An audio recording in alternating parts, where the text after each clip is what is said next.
15 अगस्त भारत के हर गांव, शहर, स्कूल, कॉलेज, यूनिवर्सिटी या सरकारी दफ्तरों के अंदर तिरंगा लहराया जाएगा और लंबे लंबे भाषण दिए जाएंगे और हमें यह बताया जाएगा कि हम आज़ाद हैं। हमारे वीर शहीद जिन्होंने अपनी जानें कुर्बान कर दी इस देश के लिए, उनकी गाथाओं को सुनाया जाएगा।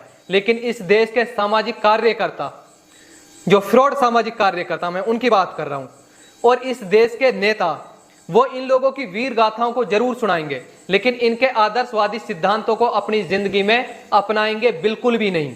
लेकिन अपने दिल पर हाथ रखकर मुझे यह बताएं, क्या हम सचमुच में आजाद हैं? क्या यह 79 साल की आजादी हर एक हिंदुस्तानी के गरीब घर तक पहुंची है?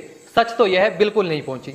आजादी का मतलब सिर्फ गुलामी से छुटकारा मिल जाना नहीं होता। आजादी का असल मतलब यह है कि हर इंसान को इज्जत मिलना, हर इंसान को इंसाफ मिलना, हर इंसान को बराबरी का हक मिलना और किसी भी इंसान के साथ भेदभाव ना हो। There is no discrimination on the basis of caste, colour, gender, deed.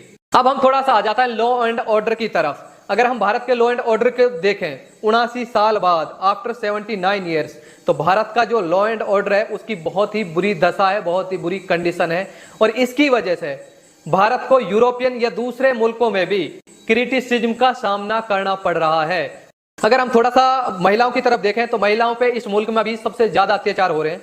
और अगर मैं थोड़ा सा इस पे और ज्यादा रोशनी डालने की कोशिश करूं तो एनसीआरबी का डेटा यह कहता है कि भारत के अंदर एक साल में तकरीबन 35,000 औरतों का रेप होता है। और यह सिर्फ वो डेटा है जो गवर्नमेंट को रिकॉर्ड कराया जाता है, जबकि सच्चाई यह है ग्रामीण इलाकों में तो रिकॉर्ड तक भी नहीं कराया जाता। दलित और अल्पसंख्यक समुदाय, खासतौर से मुसलमान, इन लोगों को हर तरीके से हाशिए पे धकेला जा रहा है, इनका आर्थिक बहिष्कार किया जा रहा है, इनके साथ भेदभाव किया जा रहा है, इनको प्रताड़ित किया जा रहा है। क्या यही आजादी है? क्या इसी आजादी को प्राप्त करने के लिए भारत के मुसलमान और कुछ दलित भाइयों ने इस देश के लिए अपनी जानों को न्योछावर करा था, इस देश के लिए सेक्रीफाइस किया था? अगर मैं थोड़ा सा लॉ एंड ऑर्डर पर और रोशनी डालूं तो सच तो यह है, भारत के हर एक डिपार्टमेंट में भ्रष्टाचार कैंसर की तरह फैल चुका है।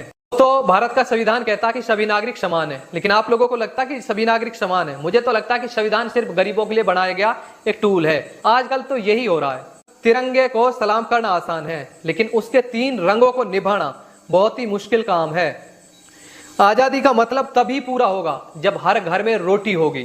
आजादी का मतलब तभी पूरा होगा जब हर घर में शिक्षा व्यवस्था का पूरा इंतजाम होगा। आजादी का मतलब तभी पूरा होगा जब हर घर तक स्वास्थ्य सेवाओं की पहुंच होगी। और आजादी का मतलब तभी पूरा होगा जब हर एक हिंदुस्तानी को, चाहे वो किसी भी समुदाय से बिलोंग करता हो, उसके साथ इंसाफ किया जाएगा, उसके साथ में इज्जत और प्यार से पेश आया जाएगा। तो इस 15 अगस्त को एक अहद कीजिए, एक वादा लीजिए कि इस 15 अगस्त को सिर्फ हमें झंडा नहीं लहराना, बल्कि अपने आप में एक बदलाव लाना है, एक क्रांति लानी है। मैं सिर्फ भारत का एक नागरिक नहीं हूं, बल्कि एक जिम्मेदार नागरिक भी हूं। आपको अपने अंदर ये अहद करना है और अपने आप को इसी तरीके से सोसाइटी में, नेशन के अंदर अपने आप को इसी तरीके से पेश करना है, क्योंकि देश तभी बदलेगा जब आप बदलेंगे। जय हिंद, जय भारत, शुक्रिया।